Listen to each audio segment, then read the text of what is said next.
Well, right. As you can see from the slide, we're going to look at Jesus healing on the Sabbath. You have the subtitle there that Jesus is Lord of the Sabbath. If you've grown up in church, you've heard this, you've seen this. There is nothing there that is controversial. But if you're living in Jerusalem at the time of Christ, everything on that slide is controversial. And so it's an interesting study to look at. Our question as we get started here is, what was significant about the Sabbath? And as usual, we'll come back and revisit that idea when we get to the application questions at the end. If you have your Bibles, go ahead and go to John chapter 5. We'll be there in just one moment. Our key verse in the second half of the unit is John 3 and verse 36. He that believeth on the Son hath everlasting life, and he that believeth not the Son shall not see life, but the wrath of God abideth on him. Most people, if they are confronted with that idea, would say, I do not want God's wrath on me. Unfortunately, most people, when confronted on that idea, or with that idea, don't go back to the first part to realize how to avoid God's wrath. Because they want to do what they want to do. And, Jesus, as he's teaching and preaching, says, wide is the way that leads to destruction. People, they will say, I don't want God to be angry with me, but I'm going to do what I want and take my chances. And it's fairly simple. Believe on God, Jesus Christ, put your faith and trust in him, everlasting life. Do things your own way, reject God, reject Jesus Christ and his death for our sins, and the wrath of God abideth on you. And yet so many people, well, I don't want God to be angry with me, but hey, this is what it is. John chapter 5, and we'll get into the passage here. Tell you what, before I do that, last week I had an oops in the slides, if you remember, talking about we put patches on the new wine bottles rather than patches on garments and the new wine into old bottles. And then looking at that, completely forgot what was the point of the analogy that Christ was giving. And that is that you can't take the old covenant and simply blend it with or mesh it with the new covenant. You don't keep the law and accept Jesus to please God and get to heaven. The old law, or the old covenant, the law comes to an end, and the new covenant with Jesus Christ takes over. And that's the point he's trying to make. I completely forgot to make the point last week. John chapter 5, we'll look at the first 18 verses here. After this, there was a feast of the Jews, and Jesus went to Jerusalem. Now we're going to pause right there and hit the first note on the slides, and that is, if this feast is the Passover, this is Passover number 2 during the ministry of Jesus Christ. All it tells us here is that there was a feast. Remember, 3.5 years spanned 4 Passovers. So if this is a Passover, then we can, again, try to put our timeline of the life of Christ in order here. There was a feast of the Jews, and Jesus went up to Jerusalem. Now there is at Jerusalem, by the sheep market, a pool, which is called in the Hebrew tongue Bethesda, having 5 porches. In these lay a great multitude of impotent folk, of blind, halt, withered, waiting for the moving of the water. For an angel went down at certain seasons into the pool and troubled the water. Whosoever then first, after the troubling of the water, stepped in, was made whole of whatsoever disease he had. Let's pause right there. There is no actual explanation for what's taking place here. Nowhere in the Scripture does it give us an explanation of what's happening here. If you look through the law in the Old Testament, look through the prophets in the Old Testament, in the rest of the Gospels, it may recount the story, but there is no explanation as to what's happening here. What do you mean? An angel moved the water and the first one in, and there are all sorts of questions that we could ask, especially in our modern progressive society. Well, that's not right. Why only the first person? What about those others? That's not fair.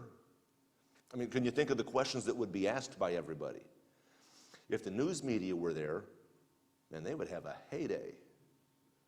So there's no explanation, and it could lead to a lot of different questions.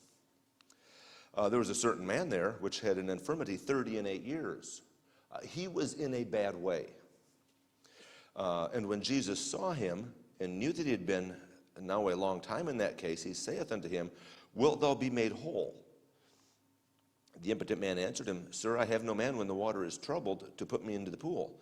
But while I am coming, another steppeth down before me. Now think we just said, think of the questions you could ask. It's not fair. This guy's he should be at the front of the line. There was no line. Or if there was a line, it was more like the Black Friday line than your normal line. It might be Black Friday and you might be in line, but you're in line until somebody else decides they're in line in front of you. And that's what he's faced with here. He says, I have no man when the water is troubled to help me get into the pool. When I'm coming, another steppeth down before me. Jesus saith unto him, Rise, take up thy bed and walk. And immediately the man was made whole, and took up his bed and walked. And look at the last statement in the verse. And on the same day was the Sabbath. And we'll pause right there. We'll get into the rest of the passage here in just a moment. So Bethesda was considered to be a pool of healing. Now, it was considered to be a pool of healing because apparently it was a pool of healing. But again, there's no real explanation within the Scripture to tell us what's happening and how is it happening. Jesus, as he comes up, he singles out a man who'd been lame for 38 years. He's been here for who knows how long. Maybe he's been here for most of those 38 years. And we look at the question that Jesus asked. Wilt thou be made whole? Yeah, please. It's almost as if, why are you still sitting here? Don't you want to be healed? And so he asks him this question, which is an interesting question to ask. I mean, who would not, if he's there, why is he there? Right? He could have been lame on his bed back home. So why is he here? He's here because he wants to be healed. So that's an interesting question. Also interesting is his response. Find the yes or no in his answer. He doesn't say yes or no. He says, Sir, I have no man when the water is troubled to put me into the pool. I'm lame, I can't get in by myself, and I have nobody to help me. There's no yes or no to that. He's explaining his situation. And so he didn't give an answer, rather he shares his struggle. He shares the difficulty that he has here. And so Jesus, with this great multitude, singles out this one person who's been lame for almost 40 years, been at the pool for who knows how long. Obviously he wants to be healed, but he doesn't have the assistance he needs to get into the pool. And Jesus in verse 8 says, Rise, take up thy bed and walk. There's no taking the dirt and spitting in it and making mud and rubbing it on the eyes. There's no touching the hem of the garment. I think of the different activities or actions that have taken place with healings that have taken or will take place as we look at the life of Christ. In this case, as with so many, it's simply, here's what you need to do. And so the healing is accomplished simply by speaking. And the Jews, let's go back over to the scriptures here, verse 10. The Jew therefore said unto him that was cured, It is the Sabbath day. It is not lawful for thee to carry thy bed. Their big concern was what? Put that down. You're not supposed to be carrying anything today. There's no look at what God has accomplished. It is completely, how dare you? And so he's told to put down his bed. He answers them, He that made me whole, the same said unto me, Take up thy bed and walk. Kind of interesting. His response is somewhat similar to response number one. There's no, oh, you want me to put down my bed? Sure, I'll put down my bed. There's no instant yes or no. There's an explanation as to what happened. Hey, the one that healed me, he told me to do this. And the Jews, they asked him, Who said unto you, take up your bed and walk? So the Jews asked him, who was it? And his answer is, I don't have a clue. It was this guy that told me to take up my bed and walk. And that's verse 13. He that was healed wist not or knew not who it was. Jesus heals him, and then it says he conveyed himself away. So Jesus heals him and then moves on through the crowd, and he's off to visit and see somebody else. And so the Jews are not happy. But in verse 14, afterward Jesus findeth him in the temple. Interesting where they find each other. Behold, thou art made whole. Sin no more.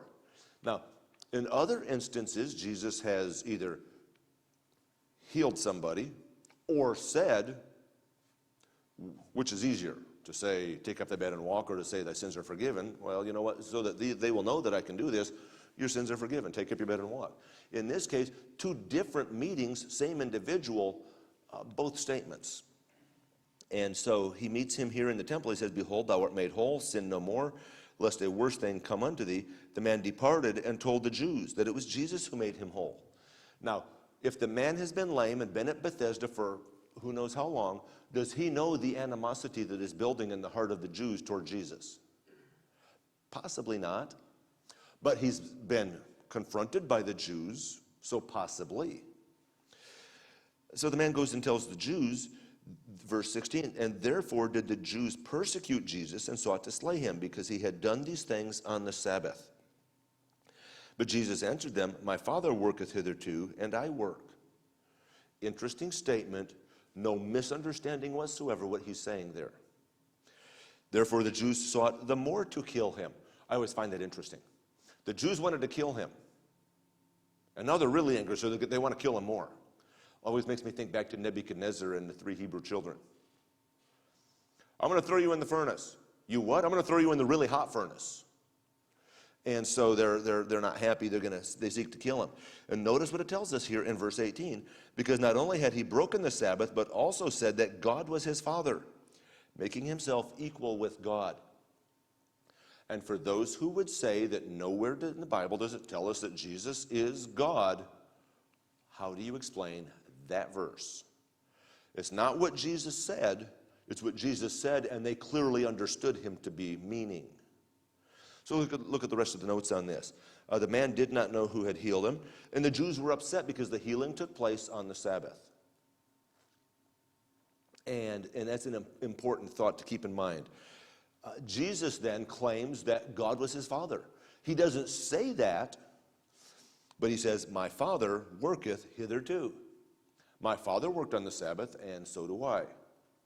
And they clearly understood, no question, no shadow of a doubt, what he was saying. And so the Jews seek to kill him, or they seek the more to kill him. They are beyond unhappy now. Turn over to Matthew chapter 12. Matthew chapter 12.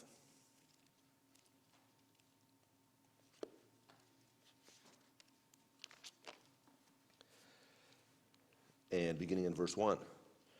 And at that time, Jesus went on the Sabbath day through the corn, and his disciples were an hungered and began to pluck the ears of corn and to eat. All right, question. When was that time? And the best answer that we have is, good question, don't know. One of the things that Answers in Genesis has sought to do, whether back with creation or throughout the Old Testament or now in the life of Christ, is try to establish a chronological timeline. Try to put a timeline in place so that you can, in your mind, have an order to what's taking place, what's happening. This one here, their note was, there's no definite when after this time. It doesn't give us enough information to know. What it does do is it gives us all the information that we need to know. So Jesus, on the Sabbath, goes through the corn, and the disciples were an hungered. And so they began to pluck the ears of corn and to eat. Doesn't seem like that big of a deal. But the disciples committed the heinous crime of plucking corn. And get this, according to the Old Testament law, this is a heinous crime. This is a capital offense crime. Do what? Yeah. So, well, I was playing around when I say committed the heinous crime, because to us, what's the big deal? To the Jews, this is a big deal. And so They're not happy, and it was indeed unlawful to do so if you're going to go with the black and white letter of the law. And so Jesus responds to the Jews' accusations with an allusion to history and to the law. Look at verse 3. And he said unto them, have ye not read what David did when he was an hungered, and they that were with him? To clean up the King James English, what Jesus did when he was hungry, and so were the people with him. Okay? How he entered into the house of God. Hey, it's a good thing to go to church, right?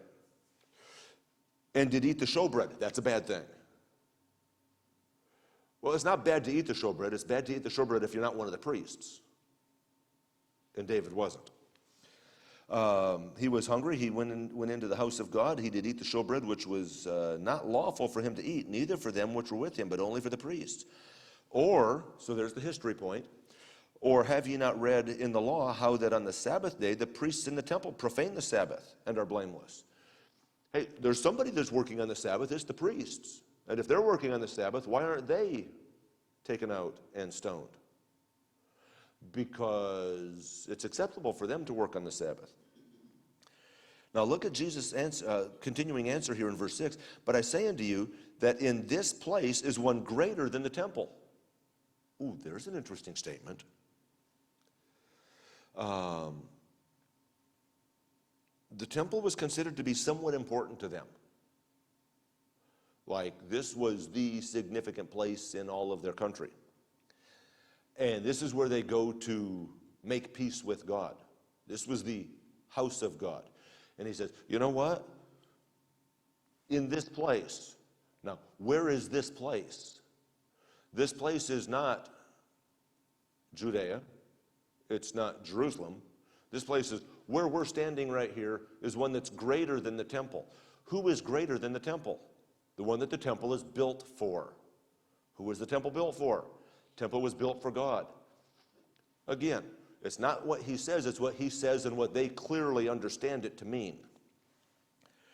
In this place is one that's greater than the temple. But if ye had known what this meaneth, I will have mercy. So if ye had known what this statement means, here's the statement, I will have mercy and not sacrifice. If you had known this, then you would not have condemned the guiltless. For the Son of Man is Lord, even of the Sabbath day.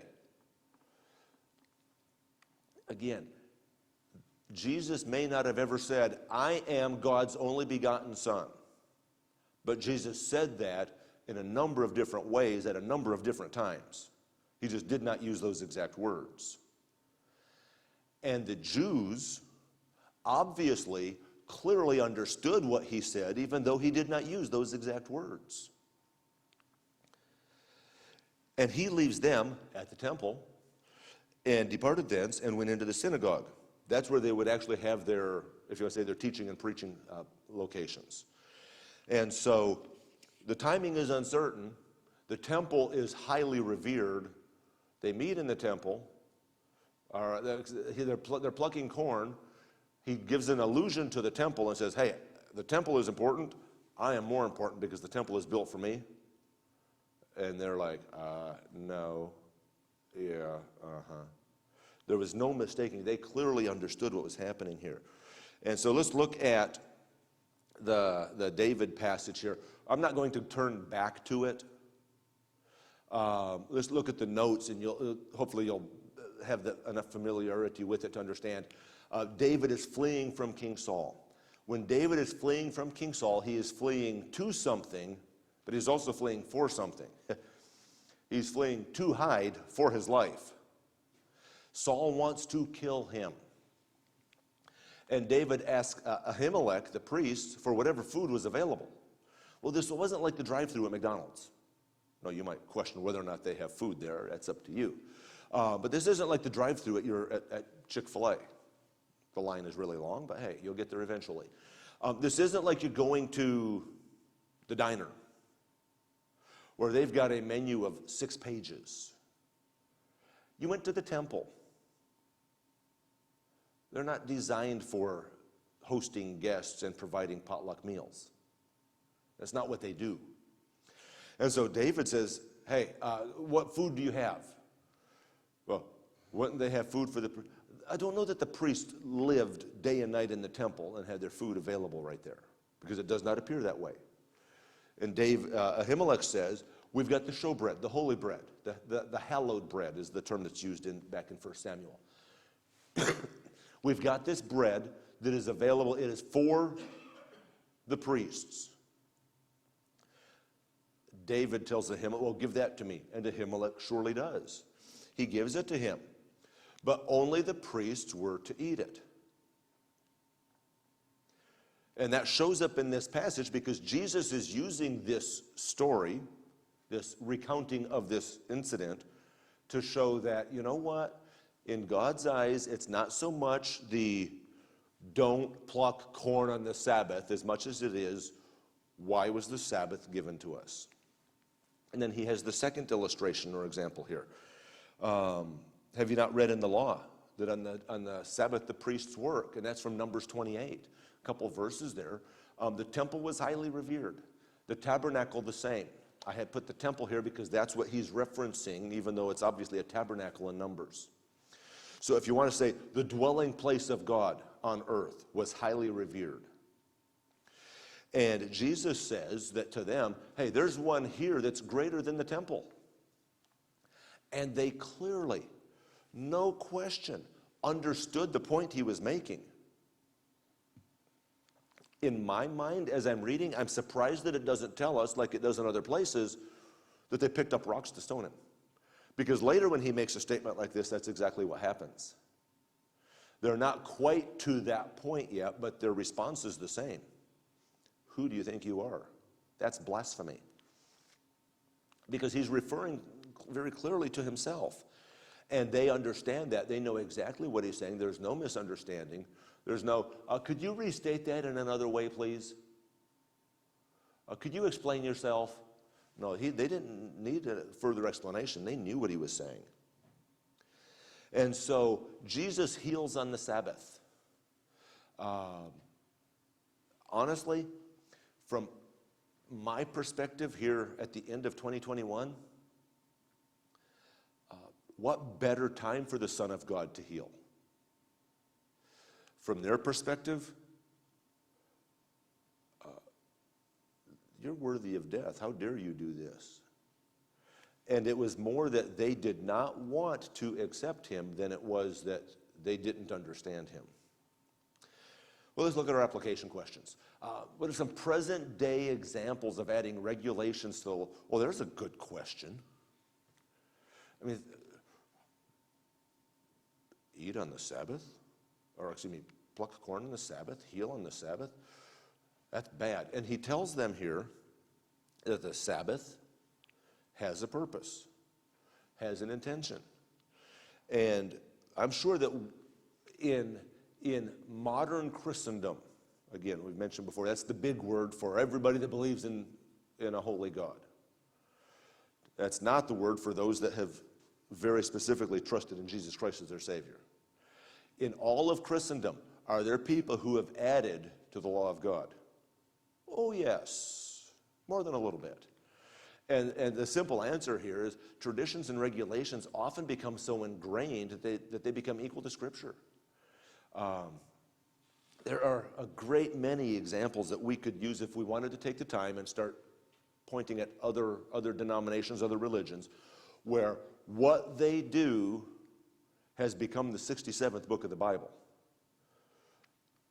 We've been doing this for so long. You know, it doesn't matter how long you've been doing this. Is this what God says? And I don't have any specifics here. The next slide goes right to the next question. But you may, in your mind, be thinking of things. And there are lots. Now, I am all about looking good when you go to church. Not there's much I can do with this, but I try to do something with this. I'm all about looking good but show me in the Bible where it says I have to wear a coat and a tie. I don't wear a coat and a tie to church because God said I have to please him. I wear a coat and a tie to church because I think it's the right thing for me to do. That doesn't mean it's the right thing for you to do. And it's not right for me to say, where's your coat and tie? Right? Now, are there places, I'll tell you what, and you may have been in these, there are churches you could go to where you'd be looked down if you walked in. A sweater vest today? What do you think you're doing? There are churches you'd be looked down upon if you did that today. And there are other churches that if I walked in like this, they'd say, are you preaching today? Right? Of course, in most churches today, I'd have to untuck my shirt and put my jeans back on if I'm going to preach today. I mean, there are a lot of things that we have that we put right up there on par with Scripture that are not on par with Scripture. And there are lots of things like, think if you will, Old Testament, wandering through the wilderness, the snakes, the vipers come and start biting the Jews and they begin to die and they cry out to Moses, hey, we're sorry we were murmuring, please help us. What does God tell Moses to do? Well, make a brazen serpent, put it on the rod, and put it up in the middle of the camp, and if they look to the brazen serpent, they'll live. We see that brazen serpent again on down the road. And now they're destroying it because the people had begun to worship it. How could they do that? Because there are these things that we take and we elevate to the point of Scripture, and that's not what God wants. Next question, what is the difference between doing what is lawful and doing what is right? Well, there's an interesting thing. The Pharisees, they were zealous for the law. I mean, they were passionate for the law. But they forgot about the application of the law. What was the whole point? What were they supposed to be doing? What was the purpose of the law was to show that we're loving God, but more importantly, as we look at the Old Testament, to show that we're falling short of God's expectations. The law shows us that we are sinners, which is why they needed a sacrifice. And God, yeah, the law was important, but God says, I want the heart more than I want the robotic obedience. At the time of Saul and David, and Saul, before David even comes on the scene, Saul saves alive Agag and the sheep. And when Samuel confronts him, what does he say? Well, I'm going to sacrifice these. And what does God say? You know what? Obedience is better than sacrifice. I want your heart. Offering the sacrifice is great, but it doesn't show me the condition of your heart. And in the New Testament, what does Jesus say? If you love me, keep my commandments. He doesn't say, keep my commandments that you will love me. It's because you love me, keep my commandments. God wants our hearts. And so the difference between doing what is lawful and doing what is right, sometimes the end result, the action might be similar, but the motive is completely different. And we need to make sure that our hearts are driven by a love for God. In today's lesson, we didn't do the activity. I seldom do the activity for one real reason, because of that thing up on the wall right there. I don't know, maybe these other churches have 1 hour class. I have no idea. I don't add a whole lot to the notes. In fact, there are a lot of points in the notes that don't make it into the slides, and I usually focus on what's on the slide. I don't know when they do activities. It's just editorial comment. In today's lesson, we saw several ways that the Israelites failed to honor God through the Sabbath. Which of these do we struggle with the most, and how can we correct that attitude or that perspective? And I don't have a good answer. I've simply got the idea of correction and accountability. When the Jews wanted to point out, hey, look what has happened here, Jesus always corrected their thought and showed them, you know what? It comes down to who is God, who is this for, who is God, and what does he expect? It's correction and accountability. And a couple things with that. We don't like correction. When was the last time you enjoyed somebody telling you you were wrong? Right? Chances are we've all been there, whether yesterday, today, or tomorrow. We're going to visit that. Why did you do this? That was not the right thing to do. We don't like to be told we're wrong. And along with that, we don't always like to be told we're wrong. we also don't always like to be told that we have a responsibility, that we're accountable to somebody else. Man likes to think that man is his own boss. And that lasts how long? And when we die, it is appointed unto man once to die, and after this okay, now think about this for a moment. If I'm being judged, that means I have an accountability to someone greater than I. And so we don't like that. You have somebody that's speeding on the highway. If they get pulled over, is their heart full of joy and thanksgiving? In fact, usually if they get pulled over, they become confrontational and defensive. Well, why did you stop me? Look at everybody else. Because I don't like to be corrected and I don't want to be held accountable. Well, here in these passages that we've looked at, the Jews are corrected, and they're corrected by the one to whom they are accountable. And Jesus points out, I and my Father are one. And they clearly understood what he was saying. He points out that one greater than the temple is here. And they clearly understood what he was saying. And they realized that if this is true, we're accountable to him, and that will not happen. Oh, it will, because after this, the judgment. And so you have accountability, correction and accountability. Next question. I like this one. If you found yourself in a discussion regarding the present obligations of the Sabbath, how could we explain and defend our position? With the Sabbath here in 2021, how does that impact and affect us? How are we supposed to keep the Sabbath? Keep in mind the Jews. They were limited at this point as to how many steps, how many feet they could walk. It was against the law to even pluck corn on the Sabbath. And again, I said, when we looked at, well, there's a big problem. A heinous crime indeed.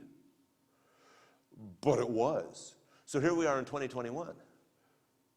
How does the Sabbath affect us? And I like my answer too. Well, there's a good question. How about we sit down and have you explain this one? And we could get into all sorts of really energetic discussion. Because there are a lot of people probably in this room with varying beliefs and understandings in regards to what you're allowed or not allowed to do on the Sabbath. There will be people who would be very adamant. We cannot go out to eat because we're forcing those people to work on the Sabbath. And there would be others that would say, no, that's not what God meant by that. And they would go to a completely different view. And then, how about if we take and rephrase the question part of this, how would you explain and defend your church's position? We'll put pastor on the spot, right? I mean, think about this. I did not see him today, but usually as I'm coming down 15, I guess, I'm headed south from Mechanicsburg. Usually if I'm coming down 15, somewhere right there by 114, there's usually a Upper Allen police officer sitting there watching folks on their way to church, wanting to stop and hand out gift certificates and invite them to have a wonderful day. I did not see him today, but does that mean I don't have to listen to him because he's working on the Sabbath? I mean, how dare he work on the... Well, wait a minute. You know what? We're okay because the Sabbath was yesterday, right? I mean, that's another part of the question, isn't it? When is the Sabbath? Was it yesterday or is it today? Or is the Sabbath yesterday, but today is the Lord's day and we're in the New Testament age, so hey, we ignore the Sabbath and all the teachings about the Sabbath and we just do whatever we want to anyhow. And then you get into the discussions with people who would say, well, I can worship God out on the lake or wherever just as easily. I mean, think about all the different ways this question could come up, and how would we answer that? How would we talk about that?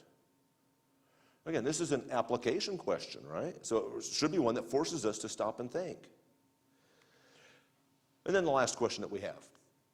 How can the principles of a Sabbath rest help focus our worship? What was the purpose of the Sabbath? It tells us the Sabbath isn't for God. God was here long before the Sabbath was. God made the Sabbath for man. Basically, it was a forced rest. It was a forced, sit yourself down Take your attention off all this other stuff and put your attention where it needs to be. And so the Sabbath was meant as a time of rest from work and a focus on God. It forced the Jews to turn their attention where God wanted it all the time. And we need, and it's kind of ironic that this line falls in the middle of this season. There were 1 or 2 people at Walmart yesterday. I don't remember where I was going, what store I was going to. I was like, you know what? I will go to store number 2 where I can avoid the traffic to get in and save 10 minutes. Oh, here's one. If you drive down the Carlisle Pike this time of the year, try getting into Chick-fil-A. It'll take you 20 minutes to get into the restaurant. Then you'll only be in the restaurant for 20 minutes. I mean, it's just absolutely crazy. Everybody seems to want to go to the same place at the same time. We need to take time on purpose, intentionally, apart from the hustle and bustle of the season, and put our attention, put our focus on God. God, doing good things is not what God's looking for. God's looking for a heart that's in love with Him. And there are people who can be robotically obedient and not love Him. But if I love Him, I will be obedient. And so the Jews, they're furious. And at this point, if I wanted to go through all backward, it would take a while to go backwards all that time, okay? But if I wanted to go all the way to the end there, to the beginning, Jesus healed on the Sabbath. How dare He? And yet, the Sabbath was intended to cause people to step aside, to sit back, and to focus and worship Him. He was greater than the temple. He is greater than the Sabbath.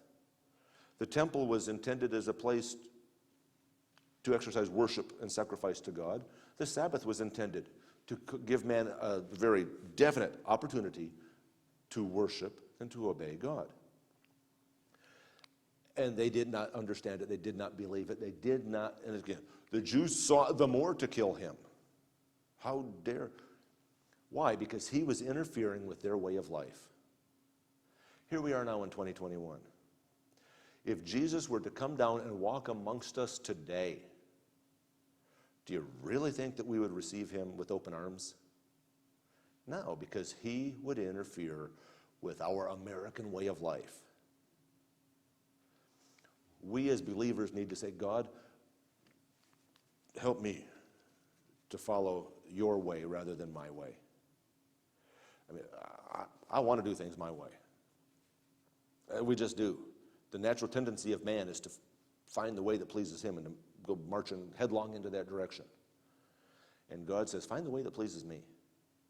So as we go into this season, but into each and every day, let's make sure that we have a heart that's in love with our God, that's passionate about serving Him, and that service, that love that we have, then results in obedience. Whole purpose of the Sabbath? Sit down, take it easy, see God for who He is. We're here today. We have a tremendous opportunity to fellowship one with another, to enjoy talking and catching up with what's happened since last week or the last couple of weeks. But the fact is, if I walk out and the best thing about today was the fact that I got to talk to my friends, then I missed out on what's most important. I am here to worship my God. And so let's take full advantage of that opportunity. Father, we thank you so much for the day.